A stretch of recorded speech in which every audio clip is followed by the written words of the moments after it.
Adakah solusi agar tidur tidak mendengkur atau ngorok? Tidur ngorok sebabnya banyak. Di antaranya bisa karena aktivitas yang berlebihan, terlalu lelah. Juga bisa karena obesitas, kegemukan. Juga bisa karena posisi tidur yang salah. Ya, sehingga apa? Lidah balik ke belakang. Balik ke belakang sehingga dia ngorok. Bisa juga karena apa? Ketularan pasangan hidupnya. Ya.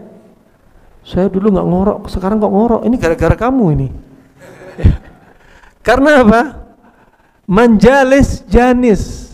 Barang siapa yang duduk, dia bakal mirip seperti orang yang duduk bersamanya. Suami istri. Ya. Ini ngorok, akhirnya ketularan ikut ngorok. Hawanya sama. Ya. Ternyata bisa berimbas. Bisa berimbas. Naam. Solusinya gimana terus solusinya? Solusinya biar nggak ngorok. Di antara solusinya perbaiki pola tidur. Tidur yang cukup, nggak ekstrim kanan. Suatu hari tidur terus. Kalau dalam ilmu kedokteran modern, tidur yang seimbang sekitar 7 sampai 8 jam. 7 sampai 8 jam.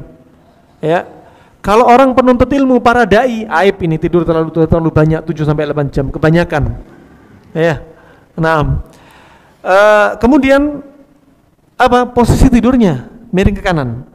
Coba Anda miring ke kanan. Kadang ngorok itu kapan terjadi? Ketika tidur terlentang, ketika tidur miring ke kiri, ketika telungkup. Coba Anda biasakan tidur miring ke kanan. Kemudian hindarkan makan makanan yang berminyak. Hindarkan juga makanan-makanan yang banyak getahnya. Ya. Kemudian kurangi berat badan. Kemudian aktivitas usahakan seimbang. Jangan terlalu lelah setiap hari, capek sehingga apa? Manifestasinya akhirnya tidur yang sangat dalam dan ngorok. Nah, makanya tetap tidur seimbang.